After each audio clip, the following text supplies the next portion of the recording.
con esa respuesta celular y que podamos comprender esa interacción que existe entre la inmunidad innata, la respuesta inmune celular y la respuesta inmune humoral, como tal, esos mecanismos efectores. Vamos a empezar recordando en este caso clínico que quizás lo conocen, no sé si lo vieron el año pasado o lo vieron cuando vimos parásitos. ¿Lo recuerdan o no?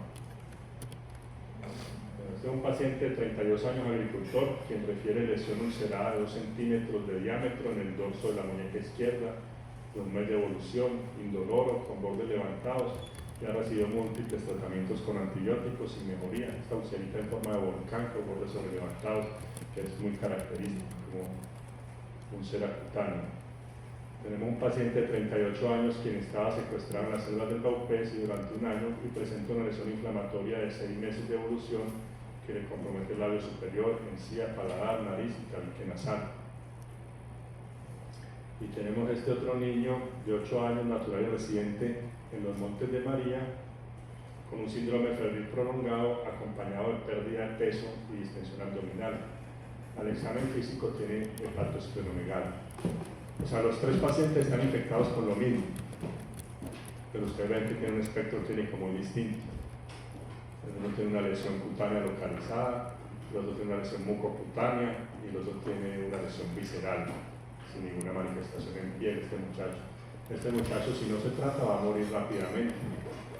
Estas otras personas, de pronto en este van a quedar alguna secuela, requerirá, dependiendo que tanto se dañe el paladar, cirugía reconstructiva, pero lo contrario no es incompatible con la vida.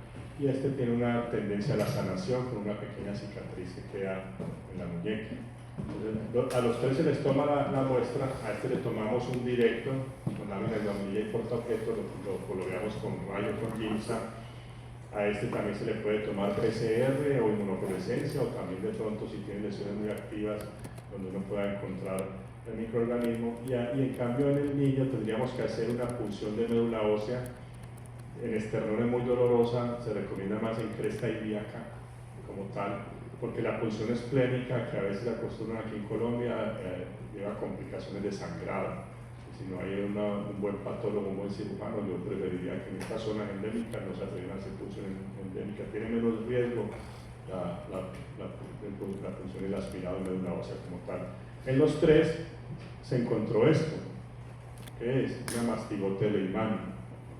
Estamos hablando de una leishmaniasis. El primer caso es cutánea, el segundo caso mucocutánea, y el tercer caso leishmania visceral. O sea, fíjense que es el mismo protozoo. El mismo protozoo intracelular está causando 3 espectros clínicos de enfermedad. ¿Y eso por qué? Porque las 3 personas tienen una respuesta inmune diferente.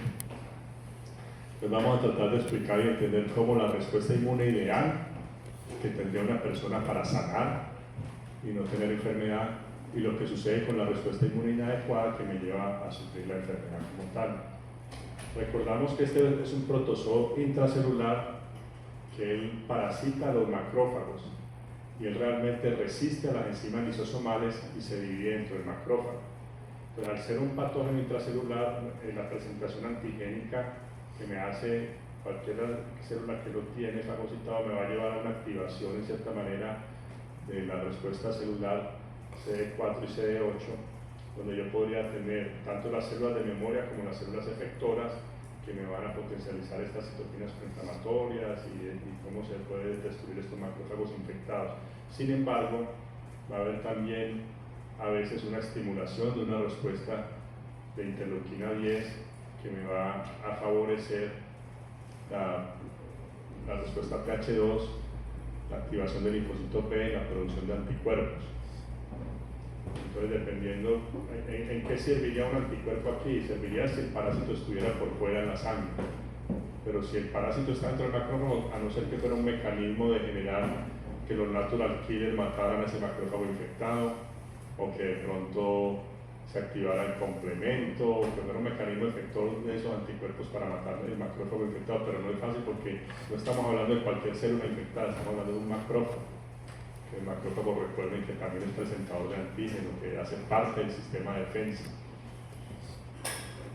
¿Qué sucede? Si yo tengo una respuesta inmune de predominio celular, como la que vamos a ver en el día de hoy, una respuesta TH1 con citoquinas proinflamatorias, activación de macrófagos.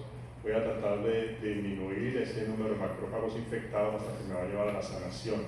Pero si yo tengo una respuesta inmune donde me baja el componente celular y se me aumenta el componente humoral, de mayor producción de antilinfocitos B activados y anticuerpos, pero entonces no, esos amastilotes intracelulares no van a encontrar nada que los frene y van a seguirse multiplicando y por eso en este caso termina, como tiene preferencia o tropismo por el sistema retículo endotelial, entonces invade el hígado y el vaso. La persona entonces le invade el hígado y el vaso, la respuesta inflamatoria, se le va dañando sus funciones hepáticas, su función esplénica, produce hipogamaglobuleminemia y nos puede llevar a la muerte sin tratamiento. O sea que la respuesta curativa sería una respuesta TH1, porque es la respuesta que me logra acabar con el patógeno intracelular como tal. Aquí lo vemos explicado en la gráfica, porque a veces les quise traer el caso, porque cuando uno les habla así con solo moléculas, de pronto queda como muy abstracto. Pero imaginémonos aquí, este es el promastigote de Leishmania. Recuerden que la mosquita en la luxomía, ella cuando muerde, ella tiene sus glándulas salivales, estos promastigotes que los sacó de cualquier animal del monte, y ahí él entra al macrófago y pierde su flagelo. Pero entonces va a llegar a presentarse esa respuesta de un linfocito naïf, dependiendo de las citoquinas, va a hacer que de pronto responda de una manera hacia TH1 proinflamatorio con gamma interferón, factor de necrosis tumoral, interleuquina 2, que se llama activación de macrófagos, y en cierta manera, a pesar de que el parásito resiste las enzimas lisosomales, hay muchos otros mecanismos quizá que mientras más macrófagos vayan a tratar de atacar esto, puedo yo lograr una destrucción de esos nidos de mastigotes a través de diferentes factores como el óxido nítrico como tal, y por esa reacción pueden ser tóxicos. Pero si yo por el contrario me inhibo esta respuesta TH1 y se me produce una interleuquina 10 en ese entorno, entonces va a haber muchos anticuerpos, se va a tener una respuesta TH2 con linfocitos B y plasmocitos produciendo anticuerpos, pero anticuerpos que no me van a actuar para ese parásito intracelular y se me va a diseminar, cubriendo entonces el hígado, el vaso y dando una limaresis visceral.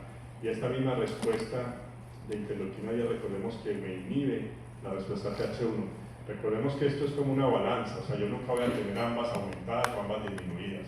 Si me aumenta el TH1, disminuye el TH2, o sea, es siempre un mecanismo de feedback. La única manera donde vemos o ambas ausentes o ambas aumentadas es cuando hay tormenta de citoquinas, una regulación inmunológica, un síndrome inflamatorio multisistémico como ocurre en la sepsis, que se pierde toda la retroalimentación del sistema inmune y en que decimos entre comillas que se vuelve incoherente. O sea, se vuelve incoherente porque empieza a tener inflamación y antiinflamación al mismo tiempo, además de que causa daño con la inflamación, va inmunosuprimo, entonces el gen se multiplica y además respuesta inflamatoria, pero se desregula por completo esta situación, pero en un organismo normal o en la mayoría de las enfermedades siempre va a haber un feedback TH1 TH2, dependiendo de ese entorno de citoquinas. ¿Y qué es lo que hace entonces que ante el mismo patógeno se polarice a un lado, se polarice al otro? Bueno, aquí estaba, yo no tenía que volver a lo que está explicado. No es, ese entorno de citoquinas, uno diría, bueno, ¿de qué depende? ¿De qué depende ese entorno que yo pueda tener más interleuquina 10, más gamma interferón? Recordemos que vimos una clase en el tema de genética del sistema inmunológico, y que si bien hay tanto factores del complejo mayor de compatibilidad, lo que llamamos del HLA typing, donde cada uno tiene cantidad de alelos y polimorfismos diferentes que me condicionan ciertas susceptibilidades a esas reacciones de esos entornos, también tenemos a nivel poligénico otros genes que se encargan en ciertos cromosomas de la expresión de citoquinas o de la producción de citoquinas. Entonces dijimos que había en ciertos cromosomas algunos genes relacionados con la producción de interleuquina 4, del gamma interferón, y en ese sentido hay una predisposición genética que unas personas frente a la infección por Leishmania hagan más leishmaniasis visceral o hagan más leishmaniasis cutánea o incluso no les dé nada. Yo llevo muchos años comparando casos, incluso en la Sierra Nevada de Santa Marta. Para el personal allá no es realmente un problema tan importante porque la mayoría de los casos son cutáneos, incluso autolimitados. O se curan con sus plantas o a veces se curan sin tratamiento, porque quizá evolutivamente ellos por selección natural han tenido también esos genes que predisponen a que al tener un parásito intracelular hagan una respuesta inflamatoria adecuada pero controladora del parásito intracelular.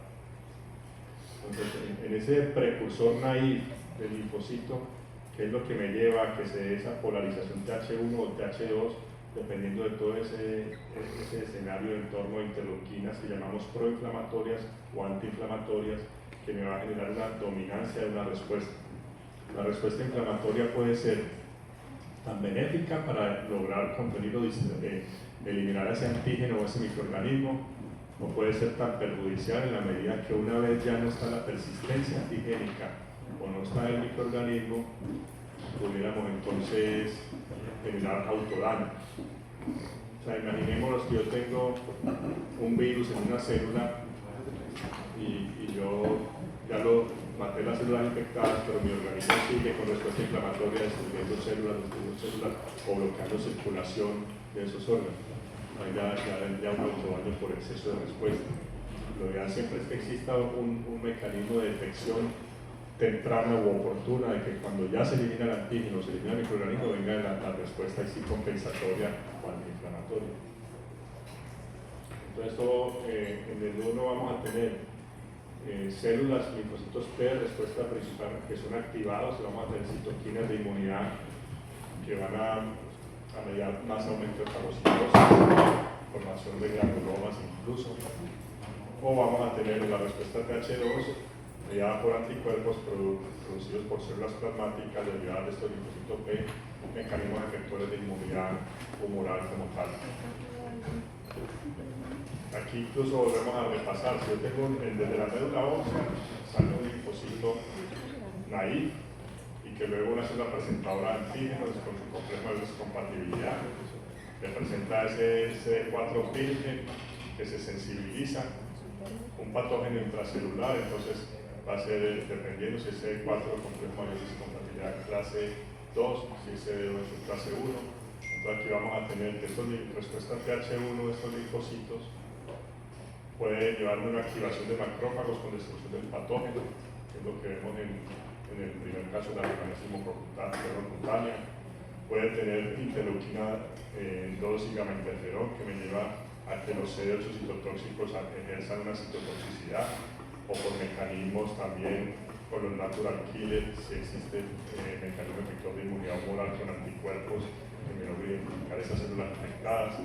O si tenemos estos linfocitos T con el factor de necrosis tumoral, puede activarme también neutrófilos con destrucción de patógenos, o sea que me aumenta respuesta inmune innata con activación de los polimorfos neutrales neutrófilos como tal. Podría tener también, obviamente, me lleva a que sea también fijación del complemento, mayor oxidatización, mayor fagocitosis. A ustedes les parece siempre más fácil cuando hay un esquema que cuando es todo el texto, ¿no? Sí. Yo estoy mirando si en el examen, además de que esté en múltiple escogencia las palabras, les pongo dibujos al lado también para que de pronto se ubiquen con el tipo de respuesta o reacción. Entonces, bueno, en este caso nos dimos cuenta que el espectro de respuesta me cambiaba toda la respuesta clínica, a pesar de que era un mismo parásito intracelular que estaba causando la infección en 3 pacientes con un desenlace totalmente diferente.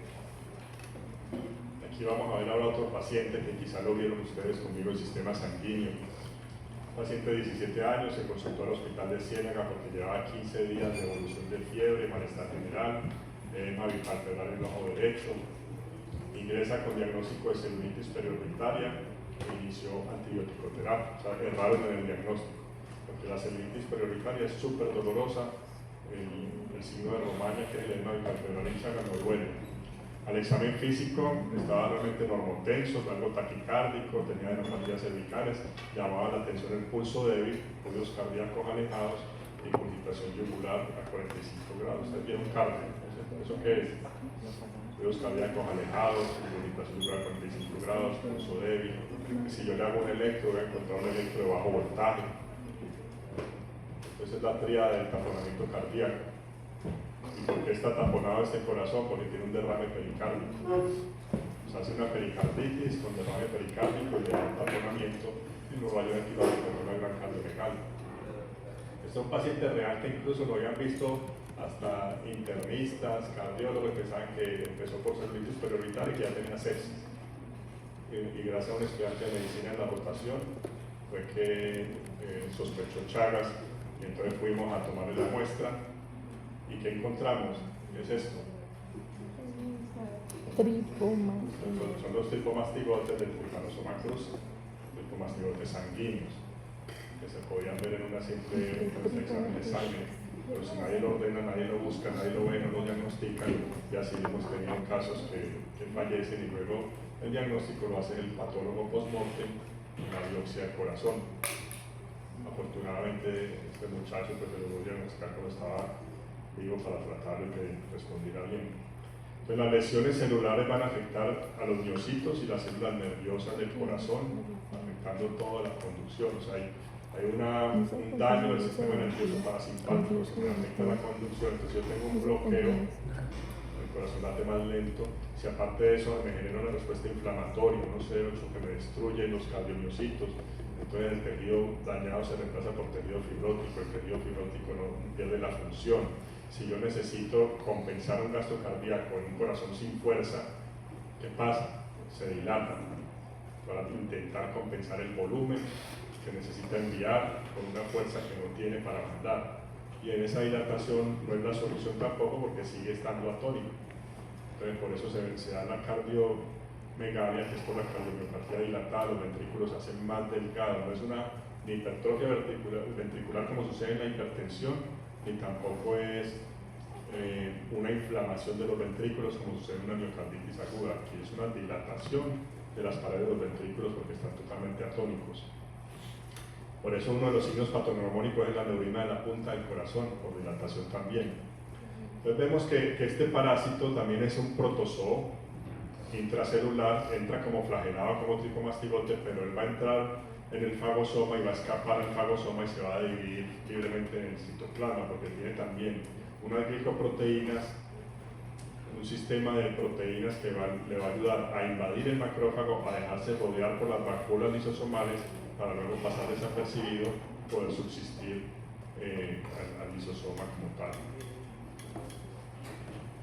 Y esa defensa del hospedador en la respuesta inmune, si estuviéramos con el tripomastigote en sangre, deberíamos buscar anticuerpos que lo neutralicen o que bloqueen de pronto quizás estas enzimas para que no sea capaz de entrar a la célula. Sería el mecanismo ideal, pero una vez ya entra en la célula, los anticuerpos pierden su oportunidad o su efectividad. Entonces la fagocitosis, los fagocitos van a identificar a ese parásito mediante algunos receptores de reconocimiento de patógenos, son los patrones moleculares asociados a patógenos, entonces receptores tipo TOL, y una cascada de señalización que activa el factor de transcripción y libera citoquinas proinflamatorias. En la fase aguda se induce una respuesta TH1 fundamentada por la producción de gamma interferón, interleuquina 12, y luego va a venir una inmunidad adaptativa que ya va intentando controlar o circunscribir la infección para que no se disemine. En algunos pacientes se logra perpetuar la fase latente, donde a pesar de estar el parásito intracelular hay una inmunotolerancia que para la respuesta inflamatoria, y a pesar de que los anticuerpos no destruyen a la mastigote intracelular, por lo menos no hay una respuesta inflamatoria dañina. Pero luego en algunos se vuelve a activar esa respuesta inflamatoria por persistencia del antígeno en la célula, que me termina entonces causando el daño de lo que decíamos, esta denervación parasimpática en corazón, que también ocurre en las vísceras, ocurre en el esófago, en el colon, por eso el Chagas también da megaesófago, megacolon como tal. El parásito evade la erradicación, digamos, buscando ese equilibrio dinámico hospedador-parásito en la fase indeterminada, pero luego hay un predominio de respuesta TH2, entonces el parásito tiene menos freno, vuelve y estimula en esos antígenos una respuesta inflamatoria que hace que se pierda ese balance y empieza el daño como tal. Entonces fíjense que a pesar de que aquí es un parásito intracelular, pareciera que el daño mismo no es causado que porque exista una respuesta de anticuerpos o polarización TH2 con linfocitos produciendo anticuerpos, como pasaba en Leishmania, y que se sigue multiplicando el parásito, sino que aquí el parásito pareciera que busca una adaptación, que dice, si no me atacan, no me reproduzco más tampoco. Si me atacan, entonces yo busco otro mecanismo para perpetuarlo. Y eso es lo que sucede, el daño va a ser más por una inflamación exagerada frente a la persistencia antigénica, porque van a migrar los CD8 citotóxicos al corazón, y no estamos hablando, por ejemplo, de mucosa. Si son cardiomiocitos y yo los destruyo, eso me va a generar un daño que es irreparable. En la medida que tengo más cardiomiocitos infectados y más los destruyo, esa respuesta irreparable que genera ese tejido fibrótico es afuncional. Y si no hay función ahí, entonces viene el mecanismo de daño como tal que decía. Como resultado evolutivo, lo que yo he notado, por ejemplo, en los pacientes que sigo en comunidades rurales, es que ese proceso genético, evolutivo, interacción parásito-hospedero busca una adaptación. Ir buscando mecanismos de adaptación del parásito para que no cause daño, mecanismos del hospedero para tolerarlo, pero en el momento que se irrumpe, ¿y por qué? Por lo mismo que veíamos anteriormente, todos tenemos un complejo de descompatibilidad diferente, unos cromosomas con polimorfismos distintos, que vamos a responder ante un mismo patógeno de forma distinta. La persistencia o autoinmunidad siempre se había discutido y por eso algunos de ustedes creo que escogieron este modelo para el taller que les puse ayer. Es bien interesante porque por décadas se frenó la investigación en vacuna de Chagas pensando en que la fisiopatología era por autoinmunidad. Como también hay proteínas del trypanosoma que hacen mimetismo molecular, el pretender generar anticuerpos contra este parásito puede generar también mecanismos de autoinmunidad, pero en la medida que esa autoinmunidad solo existe, porque podríamos decir autoinmunidad en la medida que la cardiopatía la causa nuestro sistema inmune, pero esa respuesta inflamatoria sea así, solo si persiste el antígeno. Entonces eso ya no sería esa teoría de la autoinmunidad permanente, sino que si se elimina el antígeno, dejamos de tener un autodaño, pues sería buscar la manera de eliminar ese parásito del organismo como tal. Va a haber una activación policlonal, va a haber algunos mecanismos autoinmunes de autodaño, pero en la medida que eliminamos el antígeno podemos lograr que no se perpetúen. Entonces las moléculas de superficie van a buscar la supervivencia del parásito, manteniendo la infección, evadiendo respuesta inmune. En la fase aguda y crónica se va a inducir una respuesta inflamatoria, en la fase indeterminada predomina una respuesta inmunoreguladora con TH2 e interleuquina 10. El parásito inhibe los mecanismos de eliminación en los macrófagos, interfiere entonces con que se generen esos anticuerpos específicos, activación de linfocitos, y utiliza mecanismos que buscan la lisis del complemento. La persistencia del parásito es fundamental para que exista fase crónica. No existe fase crónica sin persistencia del parásito, lo que me rechaza la teoría de la autoinmunidad. Y esa autoinmunidad es importante, es en la medida que persista el antígeno. Entonces volvemos a qué es lo que me genera esa dicotomía de inmunidad humoral versus inmunidad celular, las expensas de linfocitos citotóxicos o CD4. Va a darse esa presa. Aquí vemos un virus que también es un microorganismo, digamos, entre comillas, una estructura molecular que depende del material energético celular y material genómico para replicarse. Entonces entra a la célula, va a ser presentado por una célula presentadora de antígenos a través del receptor PCR, complejo de histocompatibilidad para que se dé la respuesta celular.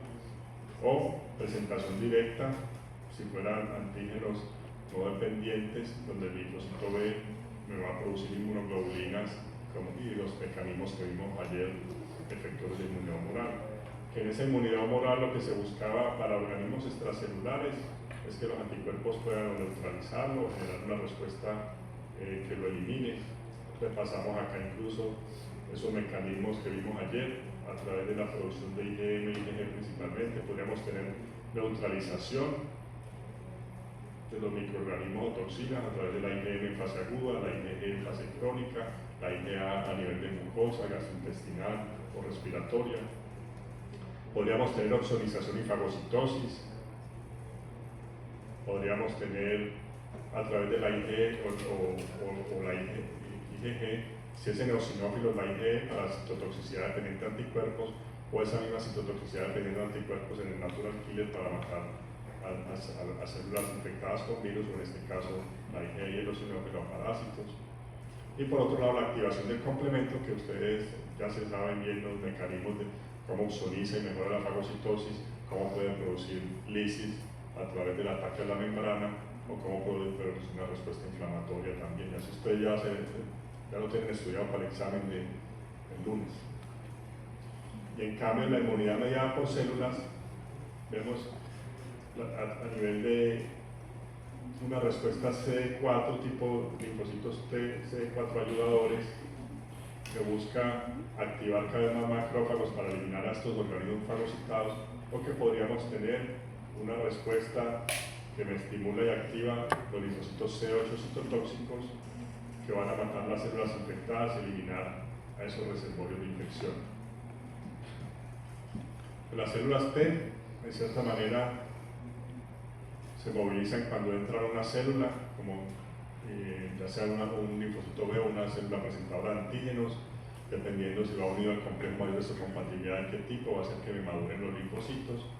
Y ese complejo antígeno con el complejo mayor de histocompatibilidad me activa al receptor de la célula T, el TCR, y la producción de ciertas citoquinas, que hace entonces que algunas células T se conviertan en CD4 y secretan citoquinas que atraen más macrófagos, neutrófilos, una respuesta tipo TH1 a especies de CD4, o que algunas citoquinas van a estimular a otras células T que van a activarme más bien los CD8 citotóxicos, y precisamente cuando esto es a través del TCR reconoce el complejo mayor de compatibilidad clase 1, y esas células citotóxicas me van a buscar las células infectadas para destruirlas.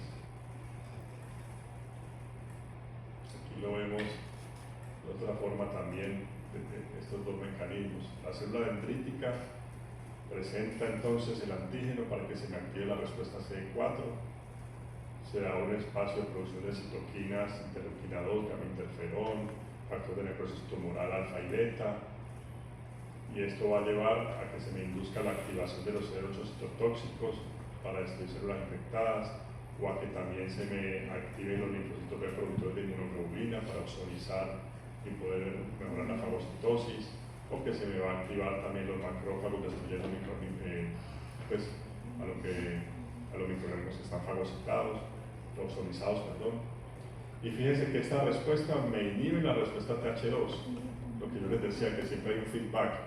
Si yo tengo una activación TH1, se me disminuye el TH2. O si yo tengo el cambio en esa presentación antigénica, una activación de los TH2, son interleuquinas, por el contrario, antiinflamatorias de otro perfil, interleuquina 4, que tiene que ver con producción de IgE, interleuquina 10, con mayor producción de inclusive linfocito B y plasmocitos, interleuquina 13, con producción de eosinófilos. Entonces me va a dar una respuesta, no es que sea antagónica, sino un mecanismo distinto. El eosinófilo, que puede destruir los parásitos a través de una citotoxicidad mediada por anticuerpos, los mismos mastocitos con IgE que me producen un aumento de la permeabilidad vascular por liberación de aminas vasoactivas, los linfocitos B que producen esta inmunoglobulina, ya sea por mecanismos directos o indirectos, neutralización, ozonización, etcétera, que vimos ayer. Y fíjense lo mismo, o sea, inhiben la respuesta TH1. La una me inhibe la otra, o sea que son excluyentes, pero que no quiere decir, y eso es importante que nos quede claro, no es que exista la una o la otra, siempre existen ambas. Lo que pasa es que hay como un juego ahí de feedback en las proporciones. Está una en mayor proporción que la otra, o se invierten estas proporciones en una respuesta compensatoria. Si hubiera una ausente, sería gravísimo, porque una depende de la otra para la regulación. ¿En qué momento se me invierte la proporción? Si yo tengo, porque cualquier respuesta al sistema inmune es acción y reacción. Entonces, si pasa algo, reacciona frente a algo, pero ¿en qué momento digo ya es suficiente? Precisamente si tengo una infección por un microorganismo y yo ya lo mato o ya elimino el antígeno, ¿para qué voy a seguir con esa respuesta? Entonces, por eso tiene que ser, bueno, ante no tener el antígeno, y se da la señalización para que ya sea macrófagos por la vía alternativa que me hacen switch a interleuquina 10 y que empieza ya con el switch a TH2 en vez de TH1, pero no es que me desaparezca el TH1, el TH1 siempre tiene que existir, el TH2 siempre tiene que existir, es que las proporciones cambian dependiendo de la respuesta efectora, el mecanismo efector deseado en un momento dado, para atacar a la noxa o para tolerarla. Volvemos otra vez a moléculas y receptores. Entonces, esto ustedes lo vieron con el spam. Yo creo que sí. La activación de los linfocitos T vírgenes van a reconocerse, o sea, un linfocito T virgen es cuando todavía no ha sido sensibilizado por el antígeno. Una vez ya con el TCR y CS presentados por moléculas del complejo de compatibilidad, se activa y van a requerir una señal coestimuladora mediante ciertas moléculas, el B7, el CD80, el CD86, que son expresados por células presentadoras de antígeno, y el CD28 está en el linfocito T. Y al cabo de un tiempo de 48 a 72 horas, entonces se da esa activación para que el linfocito T exprese CTLA4, que es esa molécula inhibidora que se une con alta afinidad a esas moléculas coestimuladoras, finalizando la activación del linfocito, o sea, la activación e inhibición. Algunos van a convertirse en células efectoras, las otras células de memoria.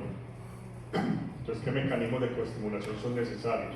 Vemos aquí que el linfocito es directamente activado por una célula presentadora de antígenos, pero vemos acá que esa interacción del linfocito se induce con moléculas coestimuladoras. Está la citoquina, están los TC como tal, la TH1, y vemos acá que está la célula presentadora de antígeno, el linfocito TH1 sintetiza interleuquina 2, y como resultado al final, ¿qué vamos a buscar? Una lisis o una destrucción de la célula blanca con diferentes formas. Hay mecanismos de lisis también celular mediada por los linfocitos. Si tenemos ya estos CD8 que me llevan a que tienen, ¿cómo se llama? Granzimas, y está la formación de poros en la membrana, las perforinas, entonces me destruye la célula infectada. O hay otro mecanismo que a través de la coestimulación, de la unión del CD95L, que lo llaman también como el PAS ligando, genera una muerte programada, genera apoptosis de la célula, muerte programada como tal. Ambos mecanismos funcionan como en la lisis celular mediada por los linfocitos T. Una pregunta. ¿Induce apoptosis el patógeno? O sea, apoptosis de la célula infectada principalmente. Okay. Porque los linfocitos CD8 casi nunca actúan directamente sobre el patógeno libre. Pareciera que sobre el patógeno libre, entonces es más que actúe el macrófago a través de un proceso de opsonización, que actúe una citotoxicidad mediada por anticuerpos, como lo hace el natural killer, como lo hace el eosinófilo. Si el patógeno está libre, o que haga una neutralización del anticuerpo para que no infecte la célula. Pero ante ya patógenos intracelulares, los CD8 citotóxicos destruyen son células infectadas, células tumorales. Okay. Desafortunadamente, en enfermedades autoinmunes también pueden dañar células propias que entonces estaban buenas, y para eso vamos a ver luego en el tema de autoinmunidad.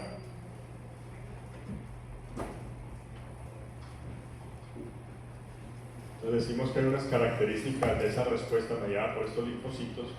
En el perfil TH1, los CD4 que están inicialmente los naive indiferenciados, llega la presencia de patógenos intracelulares, se diferencia por una respuesta TH1, donde vamos a tener gamma interferón, interleuquina 2, activación de natural killer como tal.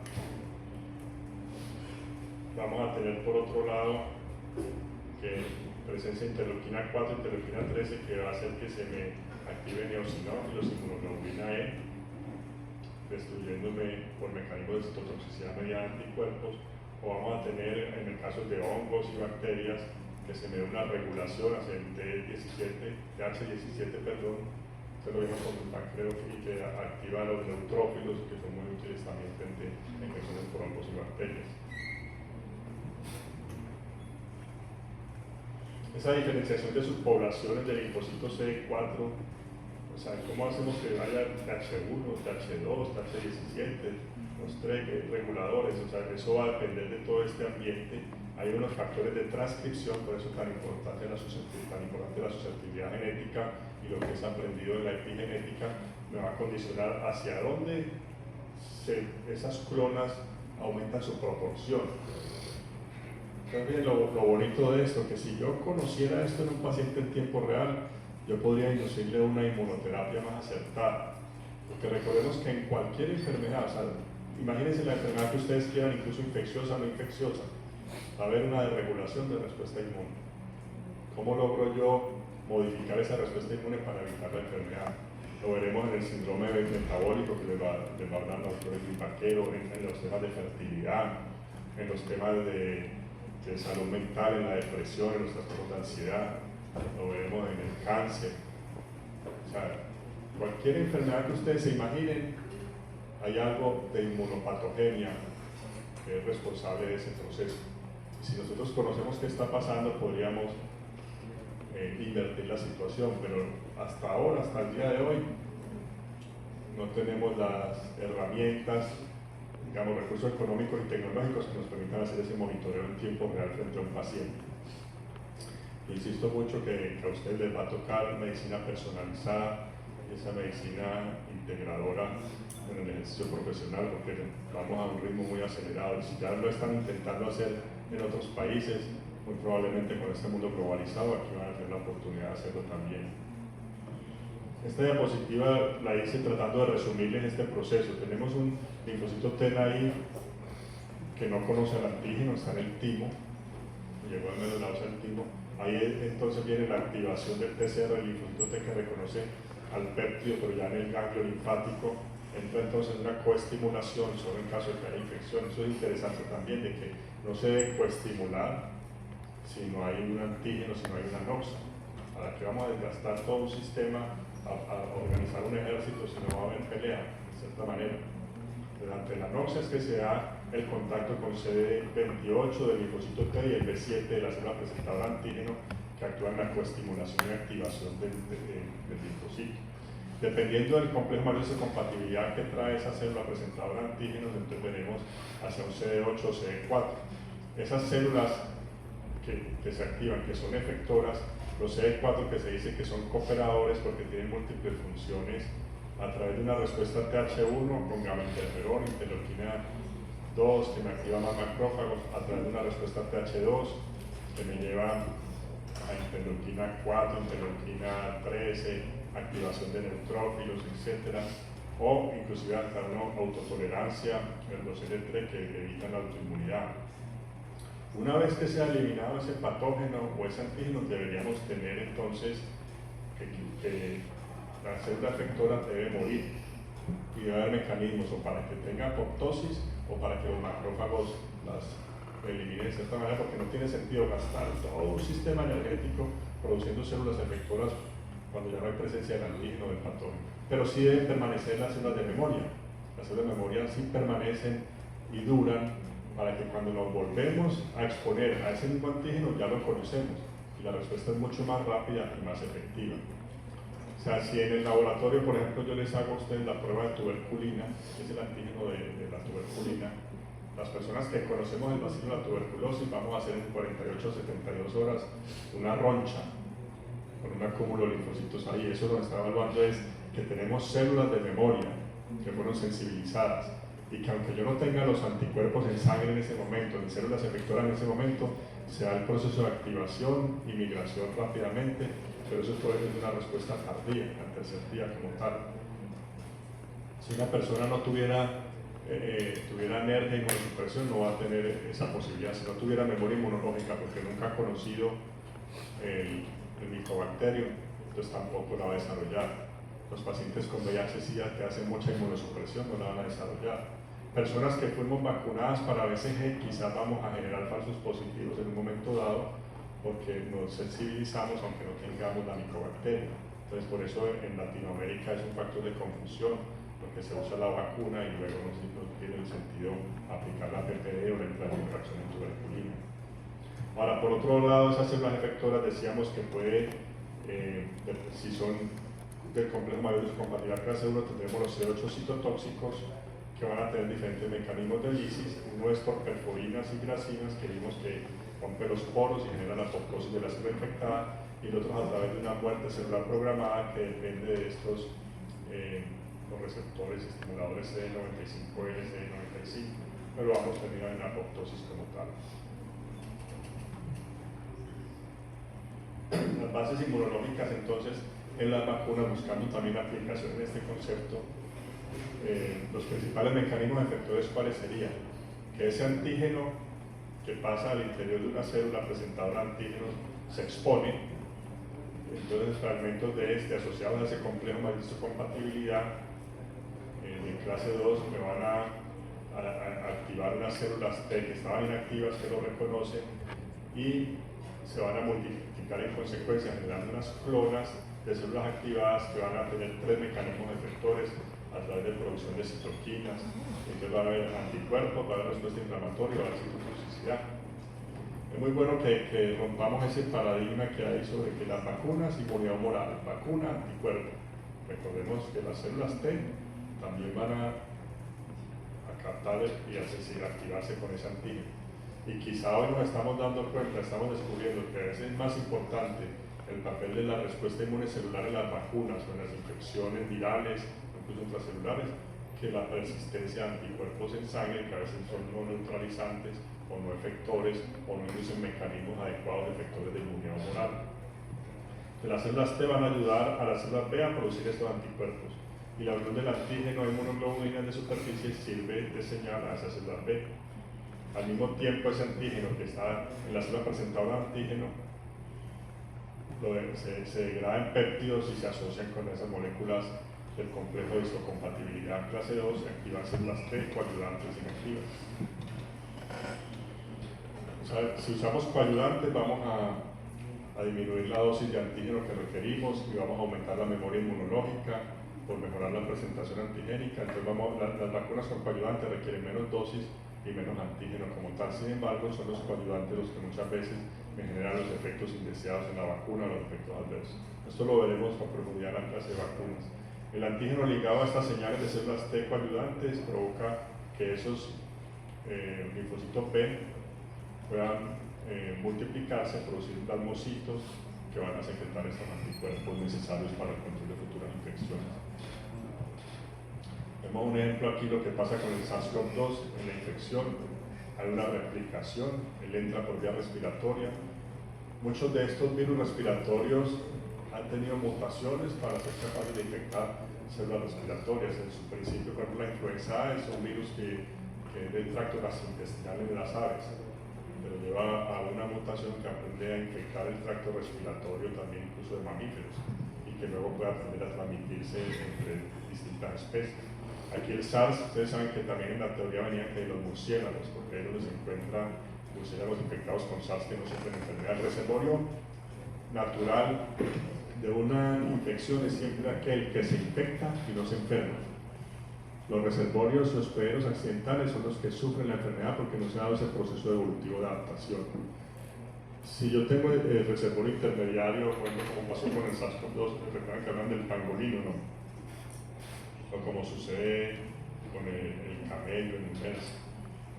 Si el virus tiene una presión de selección que lo obliga a mutar y el microorganismo también una respuesta inmune que busca eliminar, es porque no se ha dado esa evolución adaptativa. Entonces sabemos que ese no es el reservorio natural. O sea, si yo encuentro un animal infectado en la naturaleza, en un estudio de campo, y veo que ese tiene una respuesta inmune contra ese patógeno, ese no es el reservorio natural. Pero yo estoy buscando cuál es el reservorio natural del ébola, en un brote en la selva.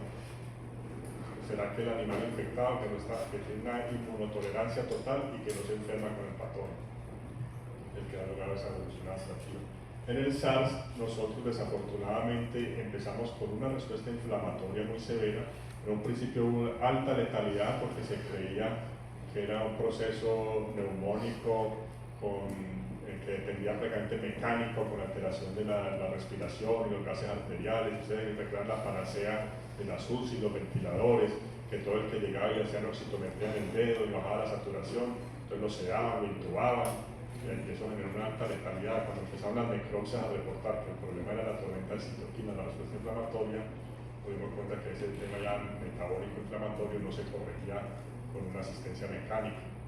Entonces empezaron a dar terapia agresiva antiinflamatoria, incluso con pacientes con baja saturación, sin necesidad de intubación, y empezó a cambiar el pronóstico como tal.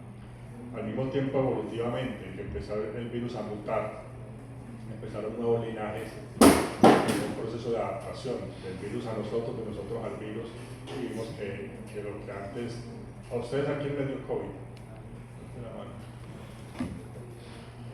¿Qué tan fuerte? ¿Alguno tuvo que estar hospitalizado? No. Perdieron el olfato o el gusto. ¿A quién le repitió el COVID? Varias personas también.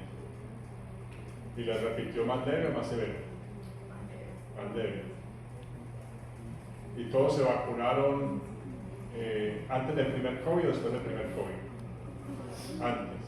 O sea que bien, después de estar vacunados les dio el COVID. O sea que ustedes les dio haber dado por todo Omicron. Yo pienso que en Colombia la variante Mu fue la más grave. En Estados Unidos y en otros países la Delta. Aquí es una variable propia que salió de la Mu, que fue la que más casos hubo de mortalidad. Bueno, en este caso tenemos que se presenta a través de la célula dendrítica y me va a dar ese patrón hacia CD4 o CD8 con una expansión clonal, y ya dijimos en los mecanismos donde yo podía llevar a que se me diera a través de perforinas y grasimas para una apoptosis de las células infectadas, mediadores proinflamatorios, y poder tener ya una eliminación del virus, y que podría tener unos anticuerpos, pero recordemos que la respuesta de la inmunidad humoral, los anticuerpos en este caso lo que buscarían es neutralizar las proteínas del virus para que no entren a la célula, o que los que ya se escaparon entraron a la célula y se replican y salen, a esos capturarlos para que no vayan a infectar otra célula como tal. Entonces, en una respuesta frente a una vacuna nosotros requerimos ambos mecanismos, el humoral, de los anticuerpos para que no infecte la célula, y el celular para destruir las células infectadas. Eso es lo ideal en una vacuna contra un patógeno intracelular. Entonces, si tenemos un virus, ¿cómo produciríamos una vacuna? Y esto les va sirviendo como introducción para que al final de semestre ya ustedes tengan capacidad de proponer. No estoy diciendo que van a diseñar la vacuna porque se ganarían el Nobel. Imagínense, la tarea es diseñar una vacuna para una enfermedad que no tiene vacuna. Y pretender que ustedes ya de una vez salgan con la solución perfecta, bueno, quizás, pero ojalá. Pero la idea es que yo por eso evalúo en ese taller no si es correcto o incorrecto, sino si es coherente el planteamiento. ¿Qué patógeno escogieron? ¿Cómo se comporta ese patógeno? ¿Cómo es la respuesta inmune en la historia natural de la infección? ¿Cuál es el candidato que ustedes seleccionan como antígeno y por qué? O candidatos, si son varios antígenos.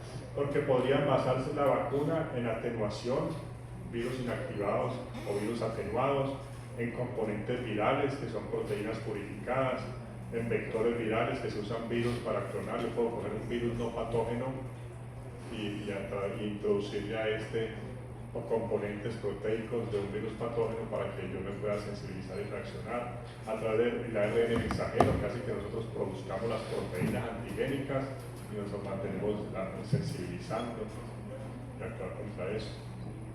Y de esa manera llegaron estas vacunas del SARS-CoV-2 con diferentes metodologías en su fabricación y su funcionamiento, que las veremos en otra clase con detalle. Pues para que la vacuna sea efectiva se requiere que se activen tanto los linfocitos T y B. Entonces recordemos, no es solamente los B ni los anticuerpos, ustedes son fundamentales también. Los linfocitos T tienen receptores específicos que van a reconocer epítopes antigénicos presentados por el complejo de descompatibilidad, en esas células presentadas al antígeno. Los CD4 van a ser células cooperadoras, dependiendo de este entorno de producción de citoquinas, y los CD8 van a ser citotóxicos. Entonces ambos van a ayudar en sí, si se da una respuesta humoral con anticuerpos y una respuesta celular tanto coayudadora como también citotóxica. Los linfocitos B reconocen proteínas con receptores que se acoplan a esos epítopes y producen diferentes isotipos de anticuerpos, en la fase temprana IgM, luego IgG. Algunos van a funcionar también como mecanismos efectores de inmunidad humoral, unidos al receptor Fc, que tiene las células como el macrófago, natural killer, el que tiene los sinófilos como IgG en tal caso. Se da la expansión clonal y la proliferación de estos linfocitos que se activan y que algunos van a ser efectores y otros de memoria, y se diferencian para establecer funciones efectoras y de memoria inmunológica. Como vimos que ante una infección natural hay una respuesta adecuada que me busca la sanación, hay una respuesta inadecuada que me genera la enfermedad. Es distinto entonces. Y esa es la razón que les decía, como esto está condicionado genéticamente y epigenéticamente, esa es la razón por la que cada uno responde distinto a un mismo patógeno. Un receptor de antígeno, hay una variedad entonces de clonas de células B que proliferan, clonas de células plasmáticas y de células de memoria, que van a estar unas pendientes luego para activarse y producir los anticuerpos como tal.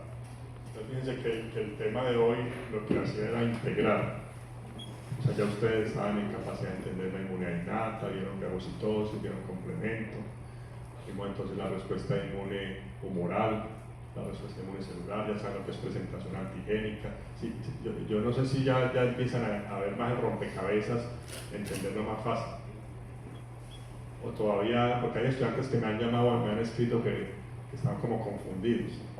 Quisiera porque el examen que tenemos el lunes yo quiero que les vaya bien, entonces quiero, porque van a hacer preguntas de análisis y todo. Entonces, a ver cómo están entendiendo la inmunología. ¿Qué me dicen ustedes? ¿La están entendiendo? ¿Sí está fácil o no? O díganme la verdad. ¿Verdad? Esa mirada y ese silencio me asusta. ¿Ah?